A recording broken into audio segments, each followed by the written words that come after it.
Dahil nabaklas ko na itong rack end ni Mira kasi pinalitan ko yung steering rack bushing niya. Isasabay ko na rin palitan itong rack end. Ipakita ko na lang din kung paano ko siya binaklas para magka-idea ang mga first time lang mag-DIY. Ibinalik ko muna itong nut ng tie rod para hindi dumulas itong puller natin.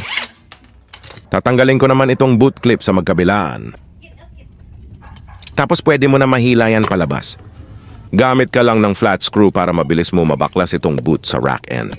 Dahil wala akong yabi tubo o rack end wrench, itong adjustable wrench ang gagamitin ko. Pero ayaw niya kumagat ng maayos. Kaya binaklas ko na yung lower arm para ma-access ko yung slot na pwede kumagat yung wrench.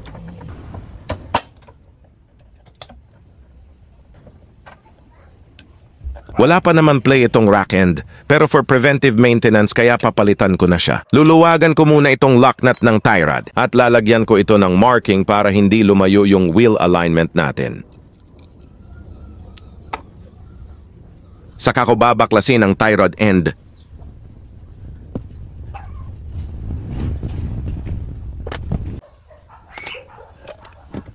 At pagtatapatin ko lang yan sa bagong rack end, saka ko lalagyan ng tape. At i-assemble na natin siya pabalik.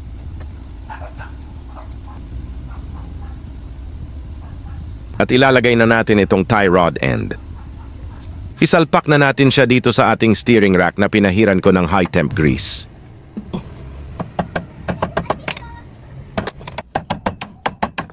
Ibabalik ko na lang yung boot at aayusin yung pagkakaklip. At maganda ma-check kung hindi nababaklas yung boot natin. Bago ko ibalik itong lower arm, sinilip ko na rin kasi pag nagre-reverse ako, may kumakalabog. Yun pala punit na rin itong big bushing niya.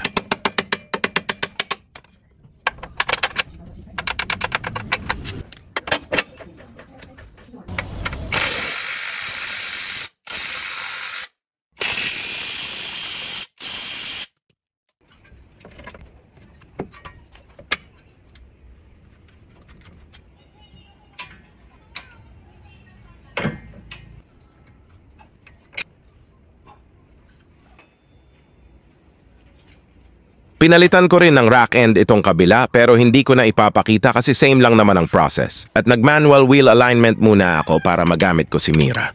Although gusto ko magpa-wheel alignment pero wag muna ngayon kasi papalitan ko yung big bushing ng suspension arm.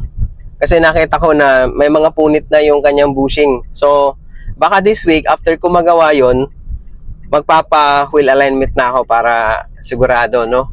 Kasi for sure wala na akong gagalawin sa pangilalim ko. Sana.